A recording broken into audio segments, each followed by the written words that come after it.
नमस्कार दोस्तों, मैं हूं अभिनव सिंह और आज मैं दोस्तों आपको बहुभुज से संबंधित जो क्वेश्चंस आते हैं ग्रुप डी में, डेली आपने देखा होगा हर शिफ्ट में आ रहा है, तो उसको मैं बताऊंगा आज। मतलब समबाहुभुज रोम्बस जो होता है उसके कोई भी सवाल अगर आपके एग्जाम में, कोई भी एग्जाम हो, अगर आता है तो आप चुटकियों में बस 2-3 सेकंड में उसको सॉल्व कर लोगे। कैसे? देखो, बहुभुज मतलब जो त्रिभुज भी एक तरह का समझ लो बहुभुज, उसमें 3 भुजाएं होती हैं, चतुर्भुज, पंचभुज, 6 भुज, 7 भुज, 8 भुज, बहुत सारे हो सकते हैं ना, जैसे ये बना है। अब देखो, भुजाओं की कुल संख्या n से हम रिप्रेजेंट करते हैं। मान लो n भुजाएं हैं कुल, जैसे इसमें 6 है, 1 2 3 4 5 6, तो समझ लो 6 भुजाएं इसमें है, तो 6 मतलब n यहाँ पे है ना। जैसे आंतरिक कोणों का योग, जितने अंदर कोण हैं इन सब का योग जो होता है उसका फार्मूला होता है n-2 गुणे 180। ये देखो n-2 गुणे 180, बस सिंपल सा है। और बहुभुज के y कोणों का योग, जैसे बाहर आपने देखा होगा कि जैसे ये है, ये भी तो कोण है, ये भी तो कोण है, तो इन सब का y कोण जो होता है ना उसका योग क्या होता है? 360 डिग्री, बस 360 डिग्री y कोणों का योग होता है। अच्छा, इतना आपने समझा। उसके बाद ये आपको ध्यान रखना है 360 होता है, इससे आपको बहुत फायदा होगा। कभी बताता हूँ मैं कैसे। प्रत्येक आंतरिक कोण जो होते हैं वो n-2 180 बटे n, जैसे ये जो होता है कुल कोणों को जब इतना होगा तो उसमें n से डिवाइड कर दो तो एक कोण का योग आ जाएगा। जैसे कुल कोणों का योग होगा n-2 गुणे 180 टोटल मिला के, तो कोई एक पूछे तो डिवाइड बाई n कर दो तो वो आ जाएगा। विकर्णों की संख्या n-3 बटे 2, n विकर्ण क्या होता है भाई? विकर्ण मतलब जैसे अब इसमें देखो कई सारे विकर्ण होंगे, जितने भी कोण है वहाँ से मिलाना है। इससे यहाँ से मिल गया, 3 यहाँ से निकला, अब यहाँ से भी ऐसे निकलेगा, देखो ये और ये निकल गया, हो गया कि नहीं।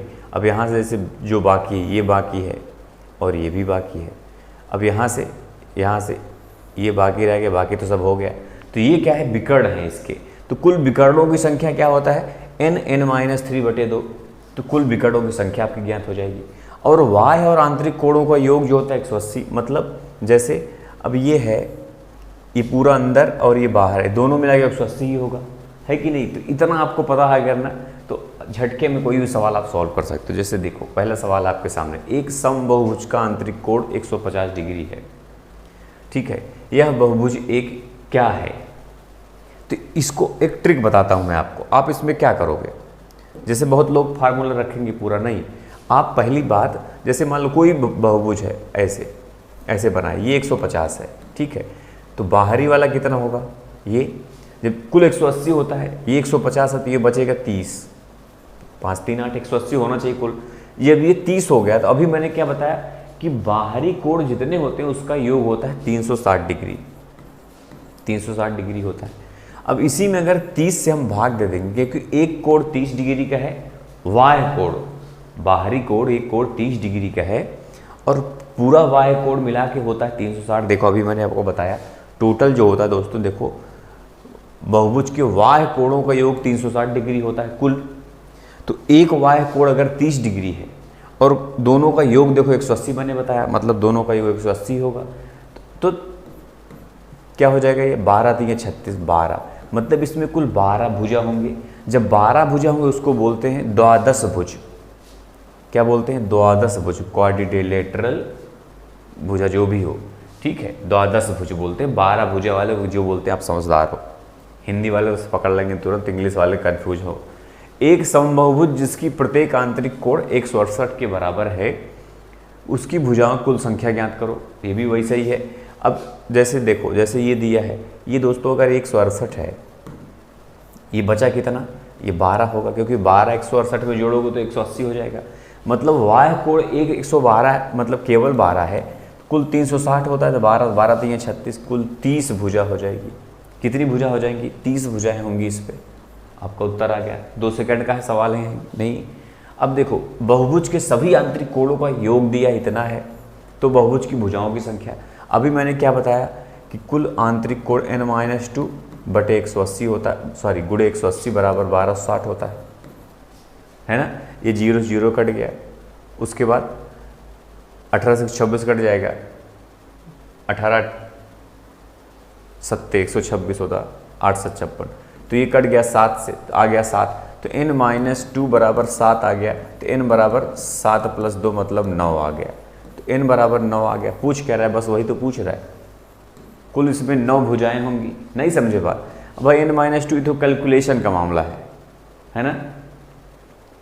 तो कैलकुलेशन में आप जब समझते हो सब लोग, कुछ नहीं किया मैंने, इसको 180 सत्ते ये कट गया, 0 0 18 सत्ते 126, तो n माइनस टू बराबर 7 है, n बराबर माइनस टू इधर चला गया तो प्लस पे हो जाएगा, तो 9 भुजा, कुल 9 भुजा हो गया। इसको देखो सेम वही क्वेश्चन ये भी है। इसको कैसे करेंगे, n माइनस टू 180 बराबर कितना हो जाएगा 2160, 0 0 ये भी कट जाएगा, तो 18 से भी कटेगा, 18 एक कम 18 बचेगा 3 है ना, 18 दूना 36, ये 12 से कट जाएगा। नहीं समझ में आया, 18 एक कम 18, 3 21 36, 18 दूना 36 12, तो n माइनस टू बराबर 12, तो n बराबर ये माइनस 2 प्लस 2 हो जाएगा 14, कुल 14 भुजाएं हैं इसमें, ये भी आराम से हो गया। अब इसको देखो, एक 7 भुजा वाले बहुभुज की आकृति क्या कहलाती है? जब 7 भुजा हो तो सप्तभुज उसको बोलते हैं हेप्टागन। ये भी क्वेश्चन आते हैं, ये आप आसानी से कर लोगे है ना, सप्तभुज हेप्टागन मान लो आ गया तो NTPC का प्रश्न है, देख लो। एक बहुभुज के आंतरिक कोणों का योग, तो अभी मैंने स्टार्टिंग में फार्मूला आपको बता दिया, n माइनस टू गुड़े 180, n माइनस टू गुड़े 180। इसको देखो, एक बहुभुज में प्रत्येक बाह्य कोण 120 है, तो भुजाओं की संख्या देखो, एक बहुभुज में प्रत्येक बाह्य कोण 120 अगर है तो 360 में 120 से भाग दे दो ना, बाह्य कोण दिया ना, हाँ बस 12 3 36, 3 30 भुजा इसमें होगा, नहीं 20 है, 3 भुजा होगा सिर्फ, 3 भुजा। 120 डिग्री का बाह्य कोण है अगर, तो उसी से 360 में डिवाइड कर दो, कितनी भुजाएं पता चल जाएगा तुरंत, है ना। तो काम हो गए। त्रिभुज है वैसे, ये जैसे त्रिभुज होता है ना, त्रिभुज में मान लो अगर 60 है, ये भी 60 है और ये भी 60 है, तो ये तो 120 होगा ही भाई, 120 प्लस 60 कितना होता है 180, तो 3 ही भुजा होगा। वैसे ही समझदार हो आप लोग। देखो, एक नियमित बहुभुज में प्रत्येक बाह्य कोण 60 है, तो भुजाओं की संख्या 360 बटे 60। अगर पता होगा 6 6 36, 6 आ गया तो आप जल्दी से कर लोगे, नहीं पता होगा तो आप कर ही नहीं पाओगे, है ना, इसलिए बता रहा हूँ आपको। इसको देख लो, एक सामान्य पंचकोण के प्रत्येक आंतरिक कोण का माप क्या होगा। देखो कुल कोण कितने हैं, 5 हैं, तो इसको कैसे लगाओगे आप, मुझे नहीं पता, लेकिन मैं आपको बताता हूँ आइडिया। 360 में 5 से डिवाइड कर दो तो वाय कोण आ जाएगा। 360 में अगर 5 से डिवाइड कर दोगे तो वाय कोण, बाहर वाला कोण आ जाएगा। तो क्या हो जाएगा, 5 सत्ते 35, 1 बचेगा 10, 5 दूनी 10, 72। वाय कोण अगर 72 डिग्री है, 2 है, अगर वाय कोण 72 डिग्री है तो आंतरिक कोण पूछ क्या रहा है, प्रत्येक आंतरिक कोण, तो 180 माइनस 72 कर दो, कितना बचेगा 108, तो प्रत्येक आंतरिक कोण 108 डिग्री हो जाएगा आपका, है कि नहीं, एकदम आसानी से। तो आइडिया भी आपके पास मालूम होना चाहिए कि हमें कैसे करना है ना, जल्दी से। तो 360 में 5 से डिवाइड करें तो वाय कोण आ गया, तो वाय कोण और आंतरिक कोणों का योग 180 होता है, अपना काम हो गया।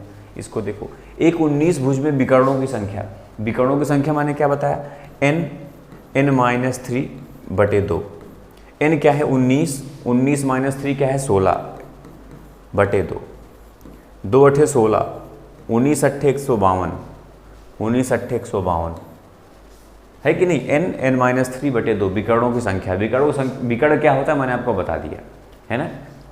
जैसे एक चतुर्भुज में सिर्फ 2 विकर्ण होंगे, ऐसे ऐसे। अब इसमें 4 भुजा है, 4 माइनस 3 1 होता है बटे 2, 2 दूना 4, देखो 2 ही आया कि नहीं आया। त्रिभुज में एक भी विकर्ण नहीं होते, कैसे, विकर्ण का मतलब कोनों से मिलना चाहिए। त्रिभुज में देखो एक भी विकर्ण नहीं होते, ये बिना विकर्ण बना हुआ कोशिश करोगे तो नहीं बन पाएगा। तो देखो 3, अब 3 माइनस 3 0 हो जाएगा, 3 गुणे 0 बटे तो 0 ही आएगा ना।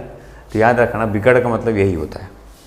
इसको देखो, 26 भुजाओं वाले विकर्ण बताना है, तो 26 गुणे 26 माइनस 3 23 बटे 2, 13 दूना 26, 13 3 39, 13 दूना 26, 9 इसी में है, यही आएगा 299 है ना। अब अगला देख लो, एक सामान्य अष्टभुज के प्रत्येक आंतरिक कोणों का माप क्या होगा।